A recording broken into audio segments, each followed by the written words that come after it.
Girivaradhari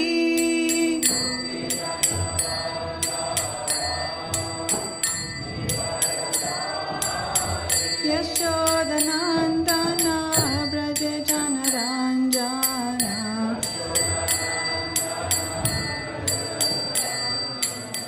Yamunatira Vanachari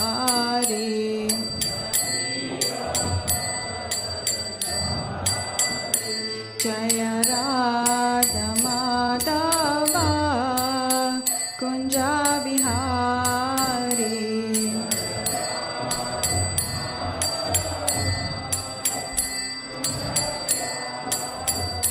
Jaya Shri Krishna Chaitanya Prabhu Nityananda Shri Advaita Gadadara Srivasadi Gaura Bhaktavrinda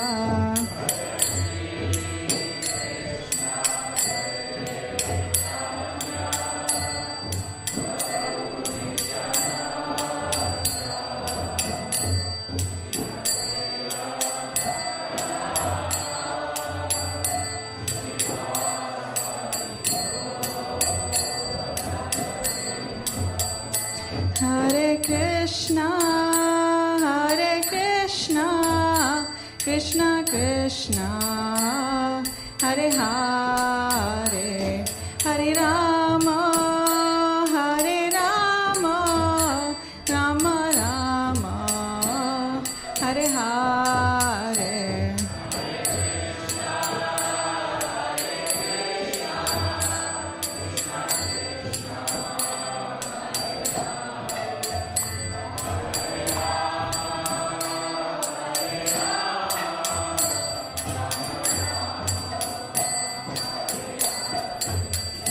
Hare Krishna,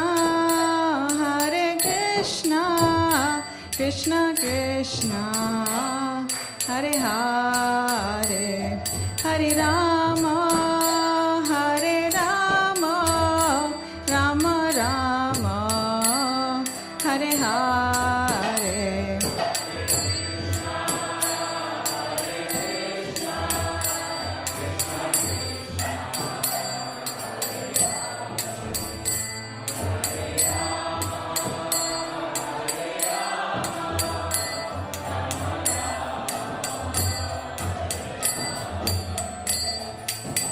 Hare Krishna, Krishna Krishna, Hare Hare, Hare Rama, Rama Rama, Hare Hare.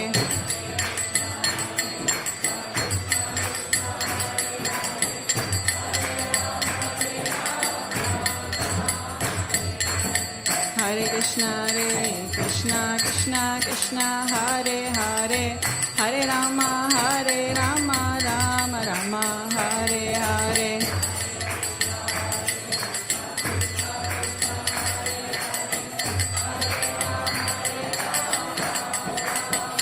Hare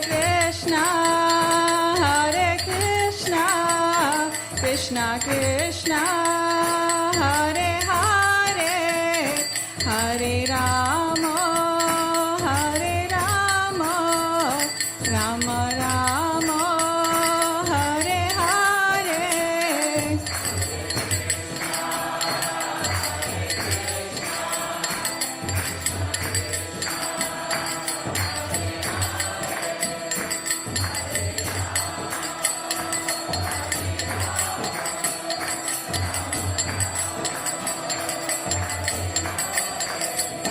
Jaya Prabhupada,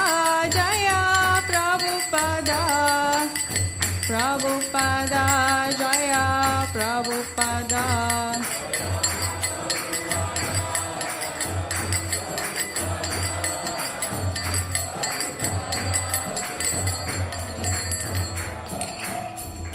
Srila Prabhupada ki jai, Harinam Sankirtan Yagya ki jai, Nitai Gaura Premanande.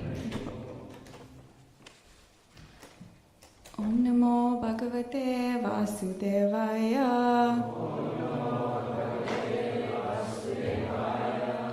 Om Namo Bhagavate Vasudevaya.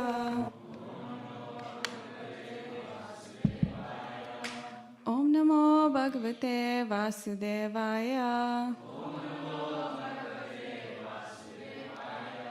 Narayanam Namaskritya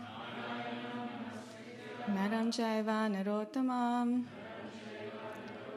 Devim Saraswatim Vyasam Tato Jayam Udirayet Nasta Prayesu Abhadreshu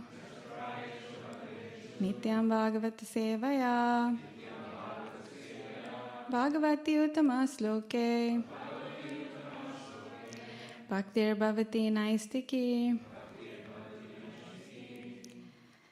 So we're reading from Śrimad Bhāgavatam, Canto 3, Chapter 12, entitled Creation of the Kumaras and Others. Text 31. Teji asamapi hetan Nashu slokyam jagadguru Yat pritam anudestanvai Lokakshemaya kalpate Teji asamapi hetan Nashu slokyam jagadguru Yat pritam anudestanvai Lokakshemaya kalpate Teji asamapi hetan Nashu slokyam jagadguru Yat pritam anutistanvai Lokakshemaya kalpate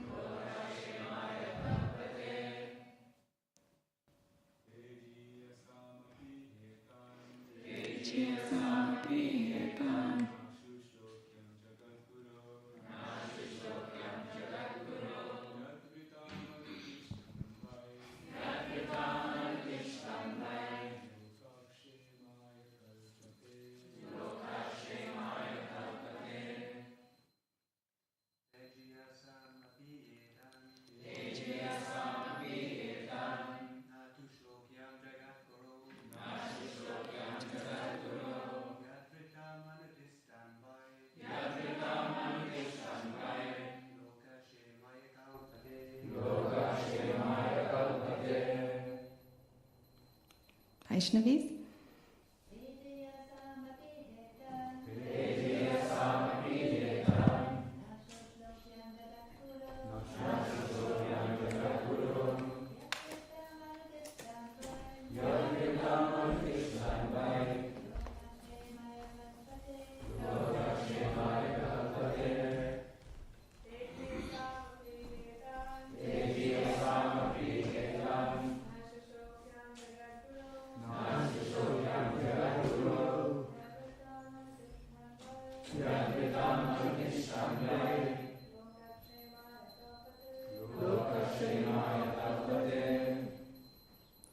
Tejiyasam, of the most powerful.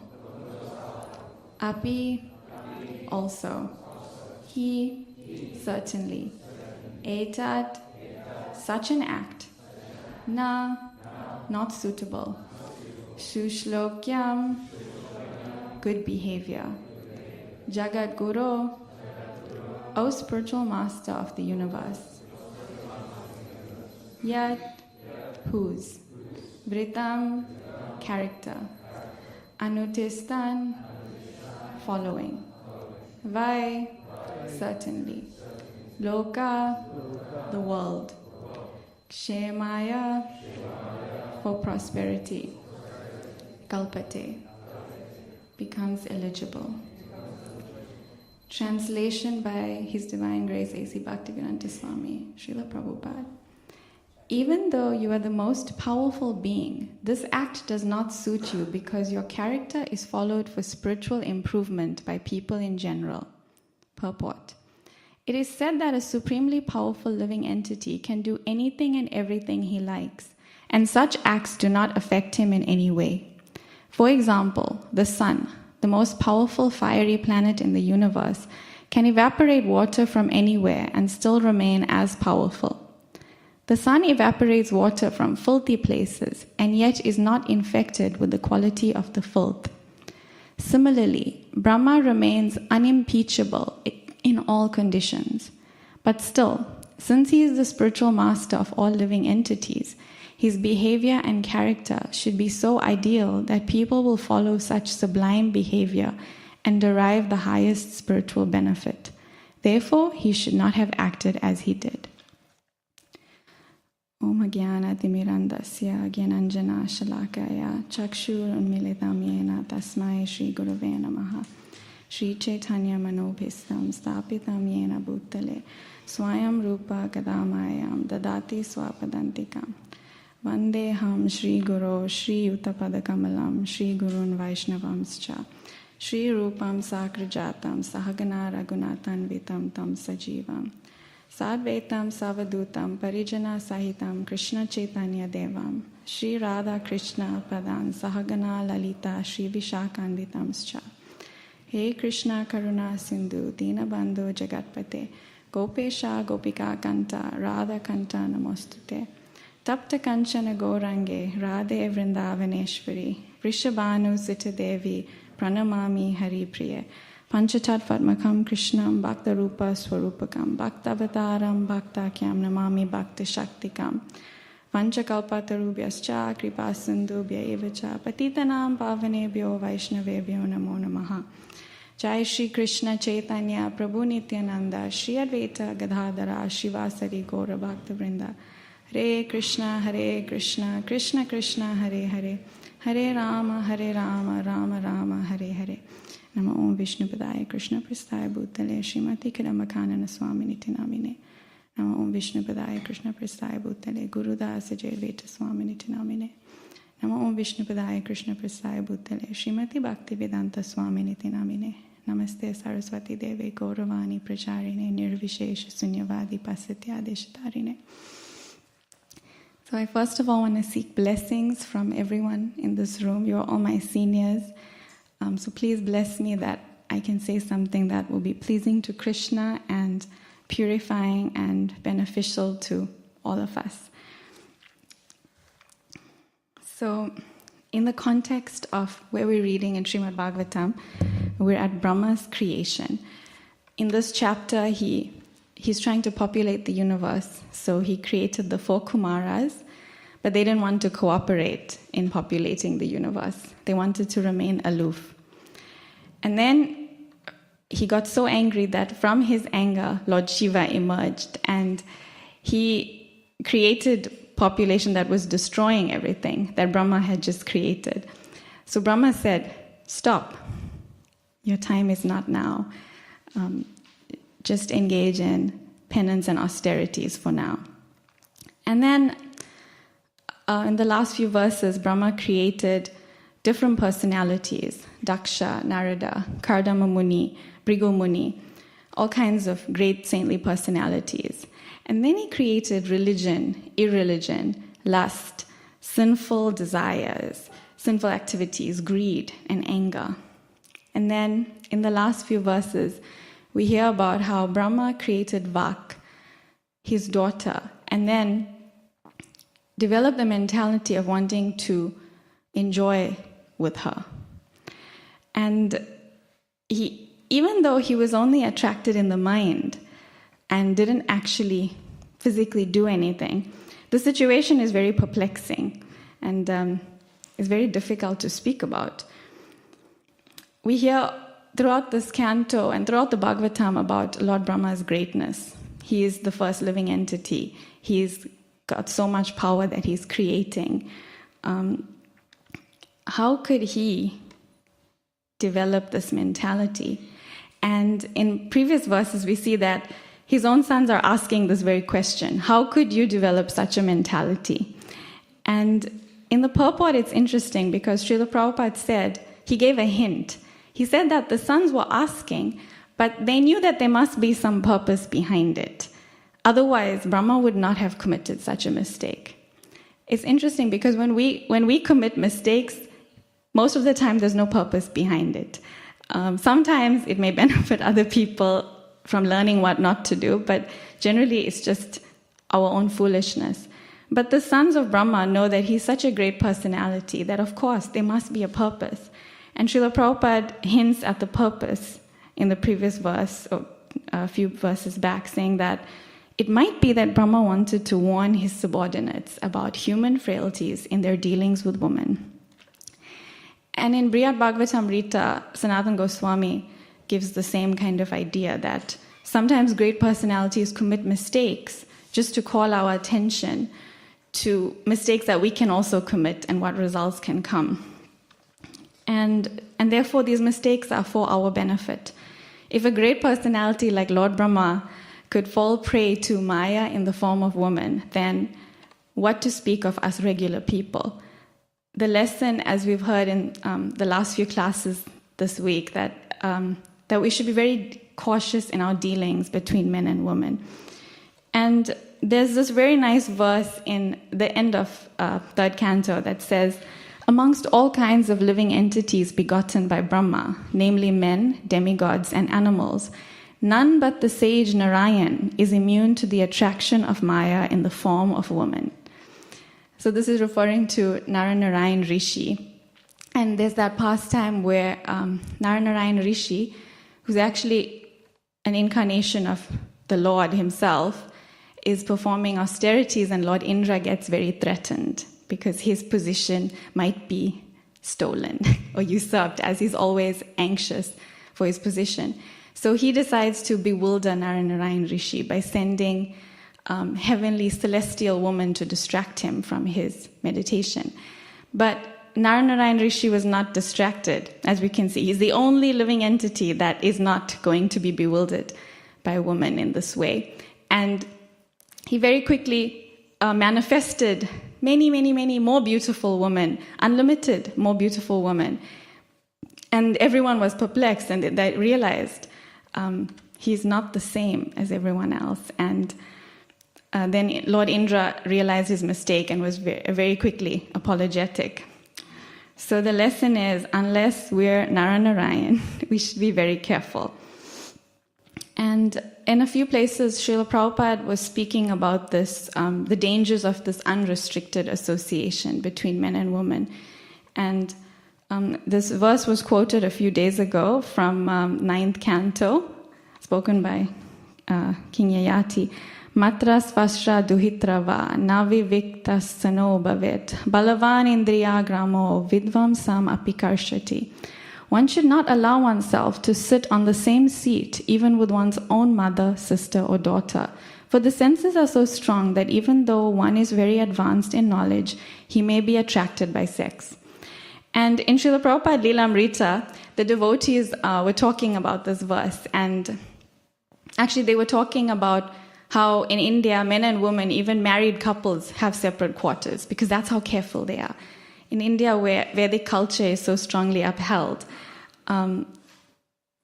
there's so much care given to this point. And so the devotees were talking to Srila Prabhupada about, keeping the men and women in separate residences. And Prabhupada said, yes, that is good. The example is that butter and fire should be kept as far apart as possible. So butter being the man and fire being the woman. And he quotes this verse, and he says that people think that one would actually not be attracted to their own daughter or sister or mother. But the Shastra says no, there is actually a possibility. And it was mentioned yesterday that now in Kali Yuga, this is happening. We see it, even though in the Shastra it was like a far-fetched idea. And Prabhupada said, people may think this is the advice for a 10th class rascal, but no, the verse is saying that even a first class learned person may be attracted. So the senses are so strong that they can mislead even the most learned scholar. And Prabhupada said, Lord Brahma was attracted to his daughter. Just see, there's the example. Lord Shiva was attracted by the Mohini Murti. Chaitanya Mahaprabhu said, even if I see a wooden woman, I become attracted. Prabhupada laughed. He is giving this information to teach us that it is possible. So that's the point of all of this. And in later verses, the result of this lust is given. It said that Brahma actually had to give up his body because of his lust. And it's because his sons were imploring him, why are you doing this? And then he realized, okay, I have to give up my body. And Prabhupada mentions in the purport that actually Brahma has such a fabulously long duration of life, but because of lust, he had to give up his body, and therefore lust decreases the duration of our lives. And and he says it decreases also blessings, opulence, anything positive, because all of that is decreased by sinful activities. And he's saying the most dangerous type of sinful activity is unrestricted sex. And I read this article online by Chaitanya Chandra Prabhu about how Brahma could actually give up his body and then immediately continue. And it said that the bodies, as we progress higher and higher in the universe, the bodies get more and more refined and subtle. So first, our bodies are made of earth largely, but as you go higher and higher, there's bodies of water, fire, air, ether. And eventually in Satya Loka, there's no actual gross body. It's just subtle body, mind, intelligence, and false ego. And then, and therefore, they have bodies that their subtle body takes a form through which they can act. So for Brahma, his body was just formed by his consciousness. And because he developed a lusty consciousness, then he developed a body for that consciousness. But immediately when he decided to give up that consciousness, then he gave up that form, and therefore he changed his body. So his body was different. But it's really just his consciousness. And that's why he could continue after that. And it said that his body became the fog of darkness that spreads everywhere. And this represents ignorance. It said that this fog of darkness can only be counteracted by the sun. So in the same way, the only thing that can counteract ignorance, sinful life, is taking shelter of the sun-like Supreme Lord, the one who gives light to everyone. The second lesson that we can learn from this pastime, because Lord Brahma is teaching us a lot, is that the Lord is actually very forgiving, which is sometimes I think we overlook that in this pastime. We're taking the lesson that we have to be very careful, but if we look at what happens afterwards, it says that the Lord is very forgiving, and that immediately after that, he kept Lord Brahma's reputation intact. He didn't say, okay, you had a lusty thought, and therefore you cannot be leader of the universe anymore, the first living being. And this verse is quoted later. One who has thus given up all other engagements and has taken full shelter at the lotus feet of Hari, the Supreme Personality of Godhead, is very dear to the Lord. Indeed, if such a surrendered soul accidentally commits some sinful activity, the Supreme Personality of Godhead, who is seated within everyone's heart, immediately takes away the reaction to such sin. So, whatever mistakes we make, the Lord is actually very forgiving and merciful. And we saw Srila Prabhupada display that and be a living embodiment of that with his mood and mentality and so many of his own disciples, if they ever made mistakes. And in a letter to Himavati, Himavati Mataji was asking Prabhupada about this. How can Lord Shiva be bewildered? How can Lord Brahma be bewildered? And Prabhupada's response was basically, just because Lord Shiva was agitated does not mean that we should judge him or think he's fallen or degraded. And the same for Lord Brahma. He said we should never think of any devotee like that. Such apparent falling is without any influence to such advanced devotees. And a neophyte should be very careful. We should actually not discuss about such great devotees' apparent fall downs. And that's why he said, Lord Shiva, Lord Brahma, they are highly elevated devotees, and we should not criticize their behavior, even though it appears to be against the rules. And we see that that was Prabhupada's mood whenever his own disciples made mistakes. He didn't want people to talk about it and to make it worse. He wanted the fact that they're devotees to be honored. And so it's a lesson to us, for ourselves, for everyone around us, whatever big or small mistake that's made, we can remember the compassion and mercy of Srila Prabhupada and Krishna. And also to understand that the only real way to overcome lust is to surrender to Krishna. This purport is speaking about, some pure devotees who can do literally anything and everything and not be affected. And in the scripture we have examples of that, like Ramananda Rai. He is someone that, because of his purity of devotion and his exalted behavior, just exalted qualities, he's actually not affected by material dealings. So it said in Chaitanya Charitamrita that Ramananda Rai wrote this play called the Jagannath Vallabha Nataka, and he actually engaged 2 young, beautiful girls in performing the play. And they were called the Devidasis, and he personally taught them how to dance, how to dress up. He personally rubbed oil on their bodies and bathed them, dressed them, decorated their bodies. And he was not affected at all. Who can do this? He was living completely in his pure identity of being an assistant to the gopis. So he saw these 2 young women as the gopis, and he was their assistant, and therefore he was acting in that fully transcendental relationship. When Lord Chaitanya was talking about him, he said, "I am a sannyasi, and I certainly consider myself renounced. But what to speak of seeing a woman? If I even hear the name of a woman, I feel changes in my mind and body. Therefore, who could remain unmoved by the sight of a woman? It is very difficult. His mind is as steady as wood or stone," speaking about Ramananda Rai. "Indeed, it is wonderful that even when he touches such young girls, his mind never changes. The authority for such acts is the prerogative of Ramananda Rai alone. For I can understand that his body is not material, but has been completely transformed into a spiritual entity. He alone and no one else can understand the position of his mind." So Lord Chaitanya is basically saying, don't try this at home. Ramananda Rai is on a different level. He is the type of devotee that Prabhupada is speaking about. And then we have another devotee in Lord Chaitanya's pastimes, Srila Haridas Thakur, who was meditating and chanting peacefully at Benopal. And Ramachandra Khan was envious and therefore wanted to bewilder him again. And then he sent the prostitute Lakshahira to try to bewilder Haridas Thakur.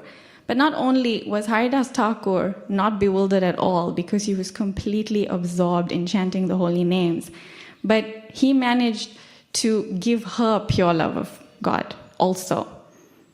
So that's something we cannot imitate, because not only was he chanting 300,000 names per day, but she also started chanting 300,000 names per day.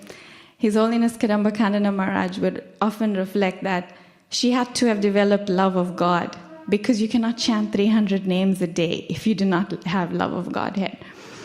So that's another personality we actually cannot imitate. For us, we have to follow what's said here, that no matter what level we're on, we have to display ideal behavior. Lord Brahma is being told that you are the spiritual master of the universe. Shri Shri Radha Gokulananda ki jai. Shri Shri Sita Ram Lakshman Hanuman ki jai. Shri Shri Gaurnitai ki jai. You are the spiritual master of the universe, and therefore your example is followed. So you need to be of ideal behavior and character. And His Holiness Kadamba Kandana Maharaj used to say that it's actually not just people in leadership positions who are leaders and therefore need to have ideal character. In our Sankirtan movement, every single person is a leader in some way. The Sankirtan devotees are leaders. The Teachers are leaders. The people working in the corporate world are leaders. Parents are leaders. Because everyone is being an advertisement for Krishna consciousness in the world somewhere. And therefore, it's not just for the people with titles that have to have ideal behavior. We all have to strive to have ideal behavior. For ideal behavior, we can start by looking at Bhagavad Gita, the qualities of a Brahmana, samadhamas tapasocham, shantir arjavam evacha, jnanam vijnanam astikyam, brahma karma svabhavajam. Peacefulness, self-control, austerity, purity, tolerance, honesty, knowledge, wisdom, and religiousness. These are the natural qualities by which the Brahmanas work. If we can start there, then we have a good chance of developing ideal character. And then that can be the best preaching we can do, through inspiration. Because our association will be so inspiring that everybody will want to come and take our association and take the message that we're giving them, which is Krishna consciousness. And that is actually the role of every devotee in our movement, to try and become an inspiration. So we should take this message that's not just for Lord Brahma, it's for all of us. Because people will follow us in general. And in our personal life, we can look no further than Srila Prabhupada as our ideal example of behavior and character. He has it all: purity, compassion, tolerance, humility, boldness, confidence, selflessness. Srila Prabhupada brought the spiritual reality to us. And ultimately, the only way we can develop ideal character is by being empowered by someone who's ideal. So on our own endeavor, it will not be possible. But if we allow ourselves to be empowered by Srila Prabhupada, then we can carry forth his message.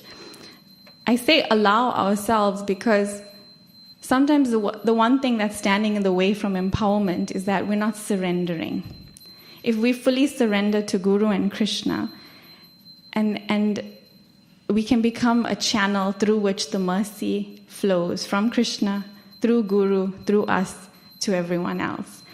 But it requires that we put our own individual personal desires and feelings aside and just surrender fully to Krishna, to Krishna's will, to Srila Prabhupada's desire. And I wanted to read a very inspiring offering by His Holiness Tamala Krishna Gosvami about how Srila Prabhupada is fully empowered. It really expresses the message thoroughly about Prabhupada's empowerment by the previous acharyas. And I'm sure many have already heard it, but I feel like I can hear this every day because it's so inspiring. It's called Paramahamsa Thakura. And it was written in the form of a play. And so it starts off, maybe there's not enough time to go through everything, but it starts off setting the scene of how chanting of the holy name is the religious process of this age, and therefore a true acharya is one who's going to spread that all around and share the message of Krishna all around. And about how Advaita Acharya came when religious principles seemed to have been declining and people there was cheating religion. So Advaita Acharya came and he called Lord Chaitanya. So there's verses quoted about how he came and he roared and he worshipped Saligram Shila with Tulsi and Ganga water to summon the Lord. And then it speaks about how Lord Chaitanya came and said, "My name is Vishvambar," and that means one who maintains the entire universe. But how can I live up to my name if I'm not giving everyone pure love of Krishna? So then he decided now he's going to spread the fruits of love of Godhead. He's the gardener and he's going to share the fruits of love of Godhead. But how can he personally distribute all these fruits? So all these verses are from Chaitanya Charitamrita. So and so then before the play actually starts, it says, "Therefore I order every man within this universe to accept this Krishna consciousness movement and distribute it everywhere. If the fruits are distributed all over the world, my reputation as a pious man will be known everywhere, and thus all people will glorify my name with great pleasure." So now the play actually starts.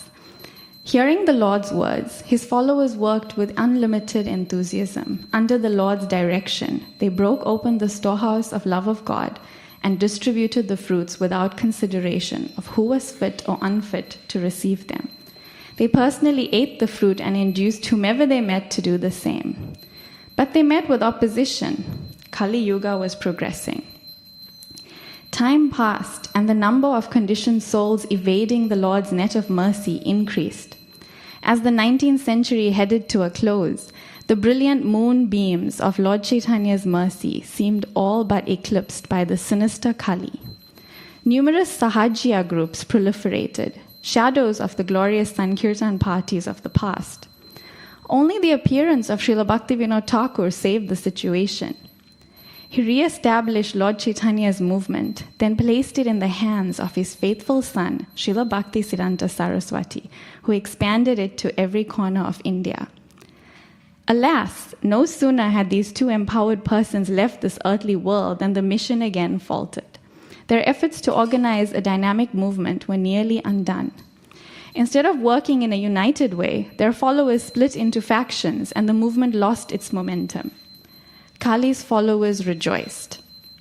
Having created 2 world wars, they seized control of the world and plundered her resources.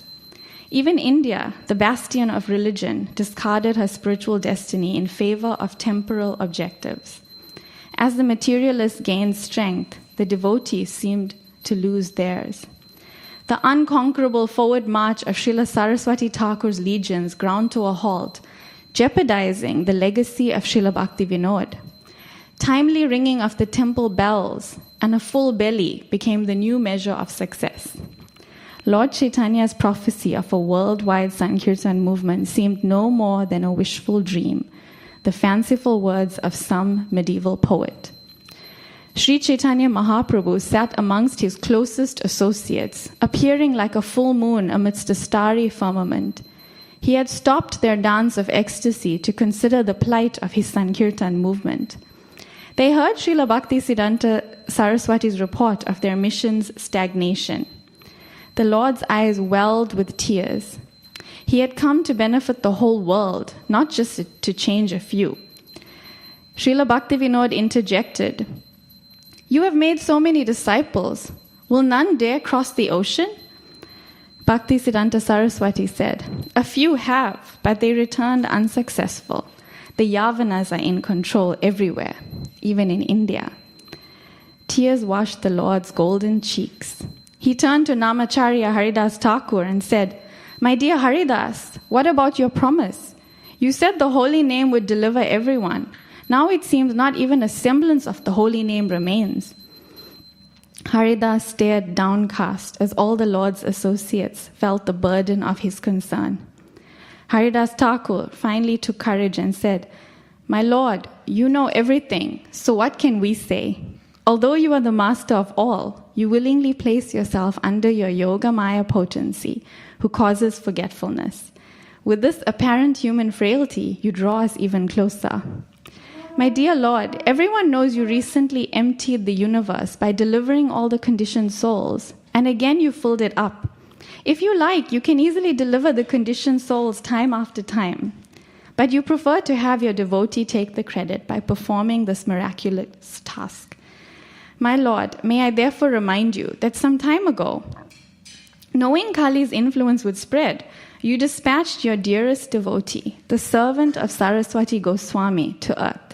He is busy preparing himself at that very place where Srila Rupa Goswami once performed his bhajan. My Lord, surely you know this, and so does Rupa Goswami. Bhaktivinoda Thakur, who predicted his coming, and of course his son Bhaktisiddhanta Saraswati, are also well aware. Perhaps due to humility, none will remind you. My Lord, may your anxiety be vanquished, for the deliverance of the world is near at hand." Sri Chaitanya Mahaprabhu turned to Rupa Goswami and said, "What do you know of this?" Rupa Goswami said, "My Lord, that which Haridas Thakur has said is true. He is speaking of Sri Abhay Charanaravinda, Bhaktivedanta Swami, the humble servant and true follower of Srimad Saraswati Goswami. Night and day, he tirelessly translates Śrimad Bhāgavatam into the language of the Yavanas." The Lord's imploring glance induced Srila Bhaktisiddhanta Saraswati to finally speak. Bhaktisiddhanta Saraswati said, "He is following the instruction I gave him at our first meeting. I told him to preach your Lordship's message all over the world. I repeated this to him at Radhakund 10 years later and reconfirmed it by letter just before my departure. That order is now ripe for fulfillment. But my Lord knows all of this, for it is you who actually made all the arrangements. It was you who arranged his birth in a pure aristocratic Vaishnava family. By the time you sent him to me, his father, Gaur Mohan De, had already impressed upon him all the essential elements of your mission. I only needed to stress the importance of publishing literature and to command him to spread your movement worldwide. Then your Lordship did what you alone can do. Though fortune and happiness were his destiny, you made his business fail and his family attachments evaporate. Sensing your Lordship's intention, I appeared repeatedly in his dreams and ordered him to take sannyas. Now humanity is his family and its resources are his inherited wealth. He is fearlessly reposed at your lotus feet and awaits your final command." Waves of enthusiasm swept away the Lord's anxiety. He turned to Lord Nityananda and embraced him strongly. Sri Nityananda Ram at once jumped up and began to dance so forcefully that the ground beneath his lotus feet shook. Others rose to join, but Sri Chaitanya Mahaprabhu bade them be patient while he calmed his brother's ecstasy. When Lord Nityananda again became peaceful, Lord Chaitanya asked him to sit beside him. Then, looking at his circle of intimate associates, the Lord requested each to bestow their unconditional mercy upon the best servant of Saraswati Goswami. Lord Chaitanya called first upon Sri Advaita Acharya, saying that the Acharya was such a great personality that Lord Krishna would surely fulfill his prayers. They exalted Sri Advaita, the incarnation of both Lord Mahavishnu and Lord Shiva, and the shelter for all conditioned souls, offered the first benediction. Advaita Acharya said, "My Lord, since you are not scheduled to appear again until Brahma's next day, countless jivas will have to suffer endless births awaiting your next appearance. I cannot bear this. Therefore, I pray that you now empower Saraswati Goswami's able disciple to deliver them on your behalf." All the assembled devotees roared with approval. The Lord looked lovingly at Sri Gadadhar Pandit, his personified pleasure potency. Sri Gadadhar Pandit said, "Who can understand the Lord's and his devotees' reciprocal exchanges? When old age prevented my worship of beloved Gopinath, he sat down to receive my garlands and other services. Those who claim the deity is stone are themselves stone-hearted. May my Lord melt the hearts of those stone-like jivas by your loving dealings with Sri Abhay Charanaravinda." Then the Lord turned to Srivas Thakur, the incarnation of Sri Narad Muni. Srivas Thakur said, "As you have enabled me to travel everywhere to preach your glories, please give him the same facility. Give him the key to every city of the world and to each and every heart that dwells therein." The circle of confidential associates beamed with joy. Sri Chaitanya Mahaprabhu said, "But Acharya, you are expert in the 6 philosophies. What boon will you grant?" Sarvabhauma Bhattacharya confidently and joyfully said, "That he drive impersonalism and voidism from the face of this earth." Sri Ramananda Rai offered his blessings next. "May you speak through his lips as you spoke through mine. May you allow him to reveal the most confidential truth concerning the spontaneous devotional service of the residents of Vrindavan." The Lord turned to Thakur Haridas and said, "Namacharya, your blessing is most important of all. Which boon will you bestow on my fearless servitor?" Haridas Thakur replied without hesitation, "The power to give your pure holy name to everyone, no matter how lowly or fallen they may be."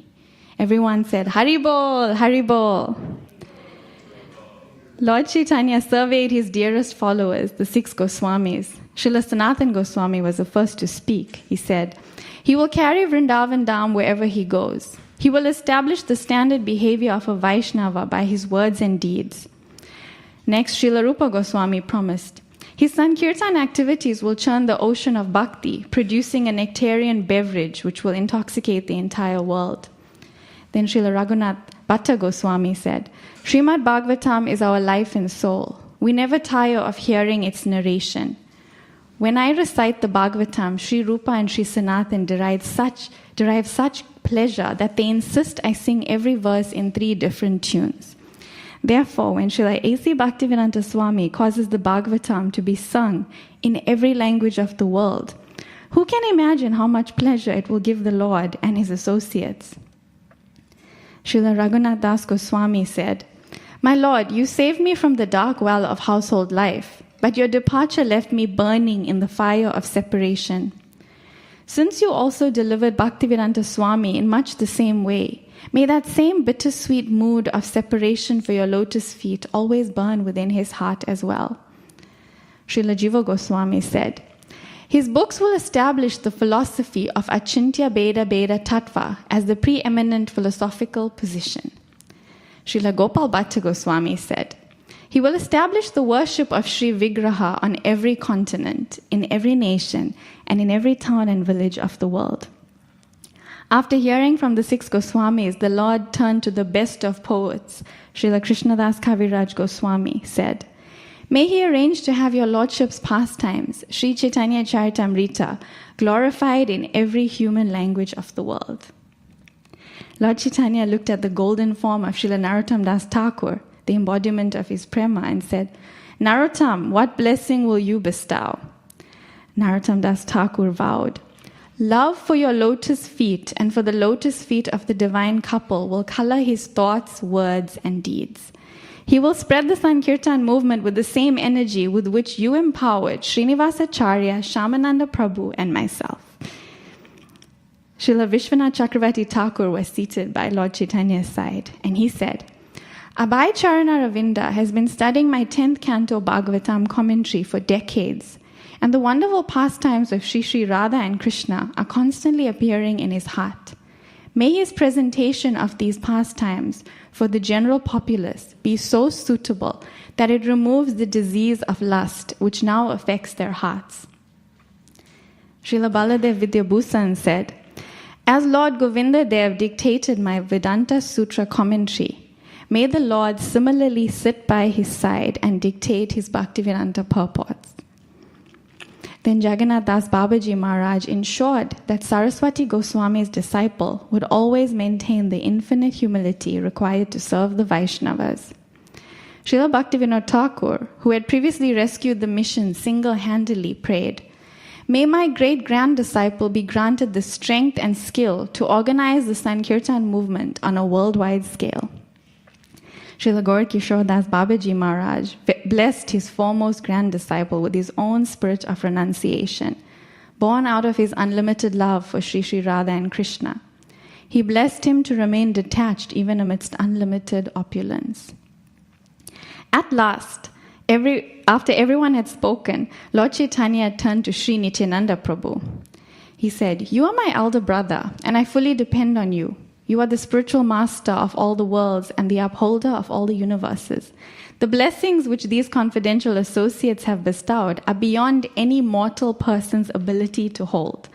Never before has such an assembly of personalities bestowed such unlimited blessings upon a single person. Now I am asking you to give the servant of Saraswati Goswami the required strength to sustain these blessings, for without your empowerment, it will be impossible. Nityananda Prabhu smiled broadly and then nodded his head affirmatively, and everyone roared, Hari Bol, Hari Bol. Lord Nityananda said, I will infuse his mission with my own personal energy. I will personally support his temples, ashrams, conveyances, in fact, every aspect of his and his followers' mission. Due to my presence, nothing will check the progress of this movement. The joyous response to Sri Nityananda's decree was deafening. The august assembly appeared to have lost their gravity. As they tried to estimate the effect of Lord Nityananda's mercy, their minds became boggled. Some cried, others laughed, and pandemonium would have broken out had Lord Chaitanya not suddenly noticed Sri Swarup Damodar Goswami. Sri Chaitanya Mahaprabhu said, "Oh, you have escaped without giving a blessing." The Lord smiled at his secretary's silence. "Come now, tell us, what will it be?" Swarup Damodar Goswami, whose transcendental intelligence was no less than that of the Lord, would not be drawn in. He said, "When Nityananda Prabhu has made such a promise, there is nothing more for anyone to do. No, I am not holding back, but someone amongst us is." Everyone looked puzzled, for they had all given their boons. They had no idea who he was referring to.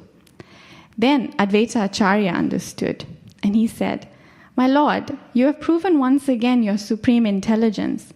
That great person Swarup Damodar is referring to is none other than you. You have made us each give our blessings, except for yourself. What value are our blessings if you don't add yours?" Everyone waited with bated breath to hear the Lord's response. The Lord remained silent, contemplating the Acharya's words. Then at last, he who is ever bound to his devotees' words soberly declared, "So be it. I shall personally enter the heart of my dearest devotee and unfailingly guide his every thought, word, and deed. My mission to bestow Prema Bhakti through the Sankirtan movement will thus be fulfilled." With this promise, Lord Chaitanya sealed destiny. It was more than the devotees could tolerate. Led by the indomitable Lord Nityananda, they sprang up with unbounded joy and began a performance of Sankirtan, whose vibrations reached the far corners of the universe. Accompanied by their associate servants and confidential companions, Lord Chaitanya Mahaprabhu and Lord Nityananda danced with such abandon that the storehouse of love of God broke open, and the nectar liquid of Prema Bhakti once again began to flood the universe. The ship Jaladuta, tossed by the Atlantic's waves, seemed to sway to the rhythmic kirtan of Lord Gauranga and his associates.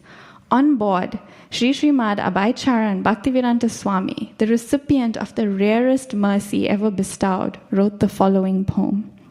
Srila Prabhupada writes, Sri Srimad Bhaktisiddhanta Saraswati Thakur, who is very dear to Lord Gauranga, the son of Mother Sachi, is unparalleled in his service to the Supreme Lord, Sri Krishna. He is the great saintly spiritual master who bestows intense devotion to Krishna at different places throughout the world. By his strong desire, the holy name of Lord Gauranga will spread throughout all the countries of the Western world. In all the cities, towns, and villages on the earth, from all the oceans, seas, rivers, and springs, everyone will chant the holy name of Krishna. As the vast mercy of Sri Chaitanya Mahaprabhu conquers all directions, a flood of transcendental ecstasy will certainly cover the land. When all the sinful, miserable living entities become happy, the Vaishnava's desire is then fulfilled. Although my Guru Maharaj ordered me to accomplish this mission, I am not worthy or fit to do it. I am very fallen and insignificant. Therefore, O Lord, now I am begging for your mercy so that I may become worthy, for you are the wisest and most experienced of all. The kirtan of Sri Chaitanya Mahaprabhu and his associates continued on and on without end. The Jaladuta plied forward until it reached Boston Harbor. As Sri Srimad A.C. Bhaktivedanta Swami's lotus feet touched western soil for the first time, he prayed, O Lord, I am just like a puppet in your hands. So if you have brought me here to dance, then make me dance, O Lord, make me dance as you like. Srila Prabhupada ki jai. Harinam Sankirtan Yagya ki jai. Nitai Gaura Premanande. Haribol. So that was just the meditation of Tamal Krishna Maharaj, and it's actually his vision. It's not just a play, it's his transcendental vision of the empowerment that Srila Prabhupada carries. So we are plugged in. We just have to plug into this mercy, and then we can do things that we've never thought possible for us. So I'll end there. If there's any, because I know I've gone way over, but if there's any comments or reflections or corrections, if there's questions, we can all discuss, because I'm not qualified to answer.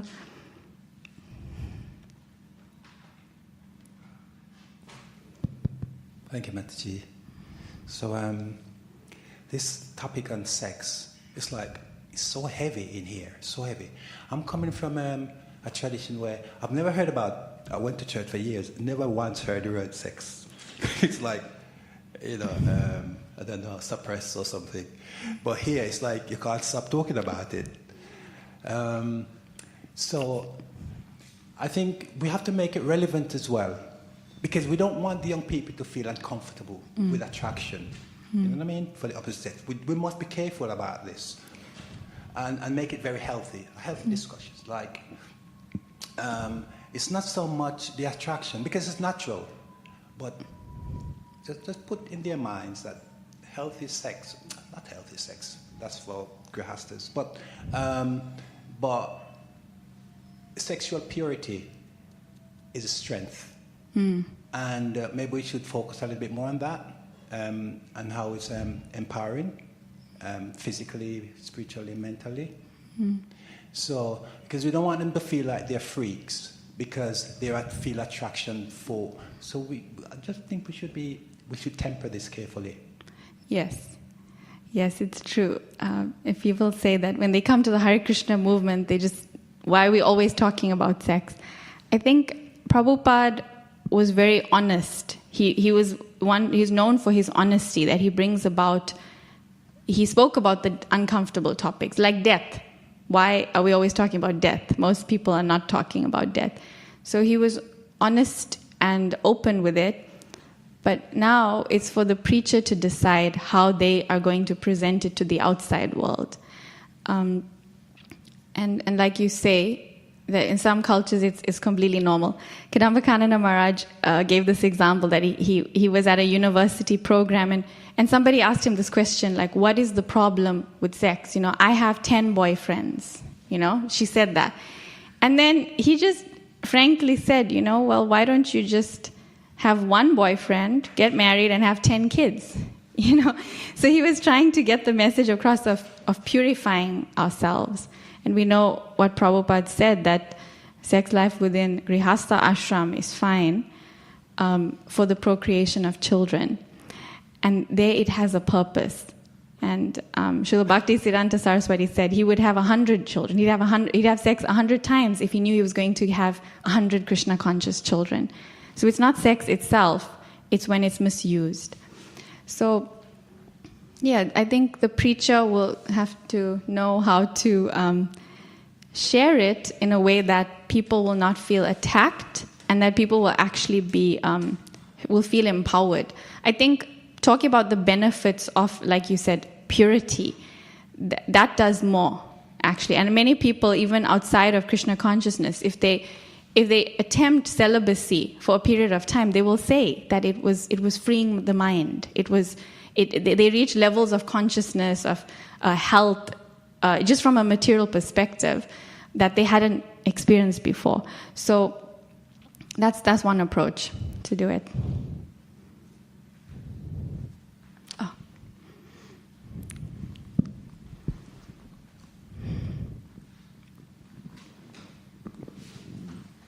Thank you for an amazing class. I really liked how you were stressing the importance of developing character.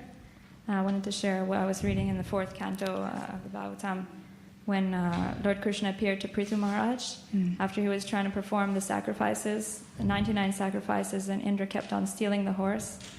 And he was getting really angry, but then Lord Brahma came and told him to just leave it, just be satisfied with 99 sacrifices and don't be angry with Indra.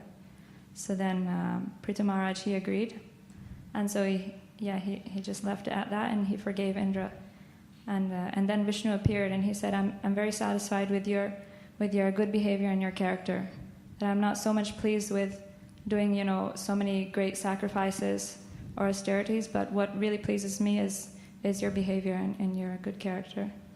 And so I thought that was a very nice point, as you rightly mentioned, that this is what pleases Krishna the most. Sometimes people think that this is my service, and whoever gets in the way, I have the right to do whatever to them.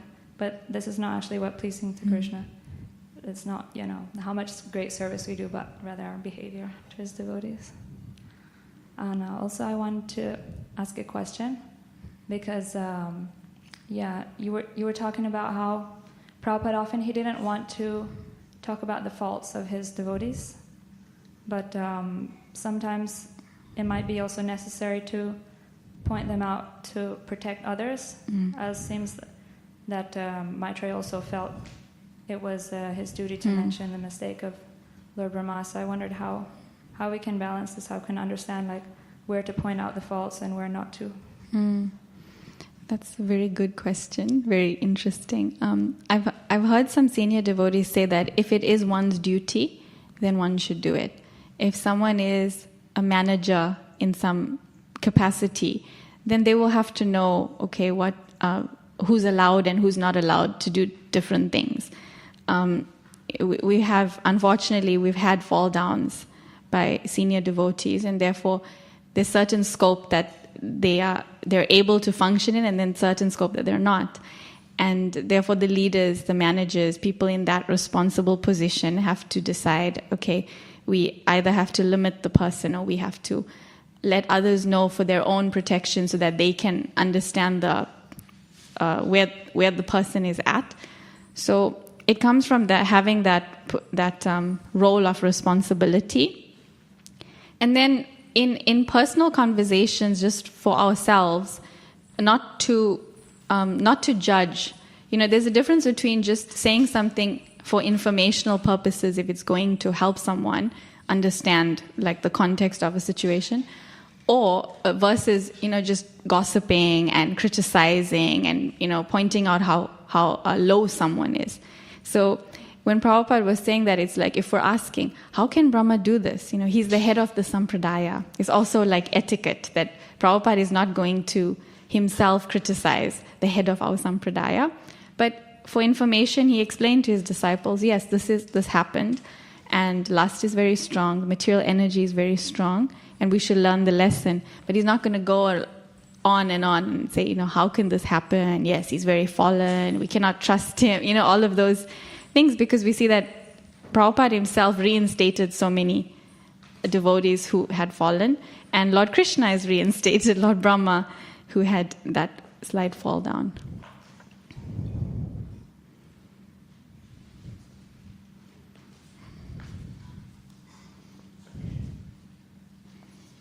Hare Krishna, thank you.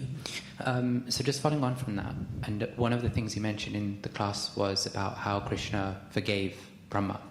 In that same purport where he talks about that forgiveness, which is verse 34, I'm just trying to understand how to reconcile it, because he says, Brahma is powerful by dint of his, in the purport it says, Brahma is powerful by dint of his devotional service unto the Lord, and the Lord is always ready to forgive his devotee if by chance he falls down from the noble path of devotional service. But then at the end of the purport, Srila Prabhupada also says, Brahma was saved by the mercy of the Lord with a little punishment, but by the grace of the Lord he did not lose his prestige as the great Brahma. So we speak about forgiveness, but then we also see that Krishna had punished Brahma. So how do we reconcile the two? Because they seem two opposites. That's interesting. I think we try to see the Lord's punishment even as something that benefits us. So, like in the case of Chota Haridas and Lord Chaitanya, many will say, oh, but Lord Chaitanya was not merciful. He did not forgive Chota Haridas. Because Chota Haridas, all he did was, think and look at someone in a lusty way. And Lord Chaitanya detected it and said no. But in that circumstance, he was teaching the strictness that sannyasis need to have. That was the purpose of his strictness, of his lack of mercy, as we call it. But also, in the story it says how the devotees were begging Lord Chaitanya. He said, Chota Haridas should not come and see me ever again. And the devotees were begging him, please let him come, let him come. Paramananda Puri came and said, please, my Lord, let him come. And Paramananda Puri is the godbrother of Ishvara Puri, the godbrother of Lord Chaitanya's spiritual master. So he's in a senior position technically, but he was begging the Lord, and the Lord said, I will leave. I will not stay if everyone keeps asking me. So then they stopped, and a whole year had passed, and Chota Haridas could not have the mercy of the Lord. And we hear in other stories of how, devotees patiently waited, like Mukunda Datta, and they were allowed back into the association of the Lord. But Chota Haridas was not. A whole year had passed, and he was observing the Lord from a distance. And then he just decided to give up his life because he cannot bear the separation from the Lord. But after that, it said that he came in a ghost body and he was singing to the Lord. And the Lord accepted his service. The Lord knew that Chota Haridas was there singing, and he's accepting the service. And when the devotees eventually found out that because Chota Haridas disappeared, no one knew where he was, and then they realized, he must have left his body. And then they heard the news that he left his body. And then they were hearing him sing themselves. And then they said, this must be Chota Haridas coming back as a ghost to serve the Lord. And he got to serve the Lord in that way. Lord Chaitanya accepted it. And it said, who can understand the mind of Lord Chaitanya? At the end of that chapter, like, who can understand his pastimes? So externally, it seemed like he never gave the mercy because he never allowed Chota Haridas back in his association. And it seems like that, but he actually did, just in a different body. This is another example of how lust diminishes the duration of life. He took away, he didn't want that body that was lusty, but he accepted Chota Haridas back. And so the Lord's mercy is always there, just not in the way that we may understand. So in this example, he did punish him, but that was mercy, and therefore, and then he reinstated him. So it's the punishment is the mercy, it seems, and that is that forgiveness. Thank you. So what I'm taking away from that is that love, that care that the Lord has can come in different forms. It doesn't just come in that form of forgiveness or kindness or compassion. It can come in different forms as well. Yeah. I think we've gone way over, so I'm going to end. Grantaraj Śrimad Bhāgavatam ki jai. Srila Prabhupada ki jai. Nitai Gaura Premanande Haribol.